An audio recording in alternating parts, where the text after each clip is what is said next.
Yo mga idol, kamusta? Sports Talk PH nga pala. Ang hamon ni Gibbons. Pag-usapan natin yan mga idol. Ngunit bago ang lahat ay huwag kakalimutang mag-subscribe at i-click ang notification bell button for more sports talk. So ayon nga po sa former 3-Division World Champion angas ng Pinas, Janriel Casimero, ay 5 rounds lang daw ang kailangan niya upang tapusin ang former Unified IBF and WBA Super Bantamweight World Champion Marlon Tapales kung sakaling magtuos sila.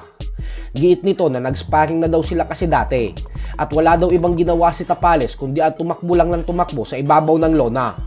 Bukod dyan ay sinabi din ni Casimero na hindi naman daw malakas si Tapales. Tapales only 5 rounds finish. Because I spar Tapales always a first round. Because Tapales is only his power is only after. But no strong. Kaya naman dahil dyan, ay hinamo na mismo ng MP Promotions President Sean Gibbons si Casimero na labanan si Tapales sa buwan ng Mayo. Lalo pat bakante naman umano si Tapales sa Mayo. Giit ni Gibbons na pwede niya daw ikasa ang bakbakan sa pagitan ni Casimero at Tapales. Kaya naman dahil dyan ay nakay Casimero na po ngayon ang desisyon kung papalagan niya ba ang hamon na ito.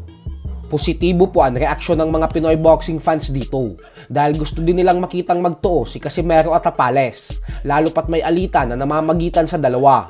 Nang sa ganun umano ay magkaalaman na talaga kung sino ba talaga ang mas matibay sa dalawa nating pambato.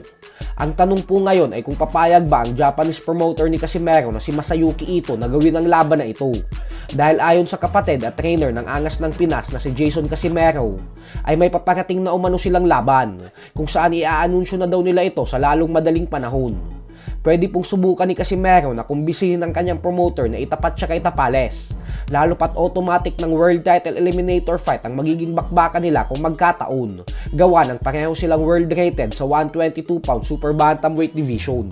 Matatandaan natin na 2 linggo pa lamang ang nakakalipas ay nagsagawa tayo ng survey sa ating YouTube community sa kung sino ba sa palagay ng mga fans ang mananalo pag nagtuos si Casimero at Tapales.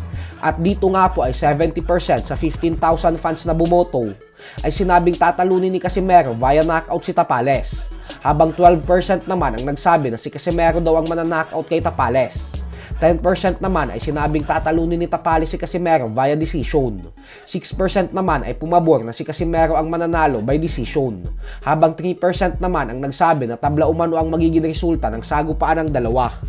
Samantala, prinangka nga po ng middleweight legend Bernardo Hopkins ang mga bagitong boksingero ngayon na masyado daw maarte at umaastang mga reyna pagdating sa negosasyon na siyang dahilan kung bakit hindi natutuloy ang mga bigating laban na gustong mapanood ng mga fight fans.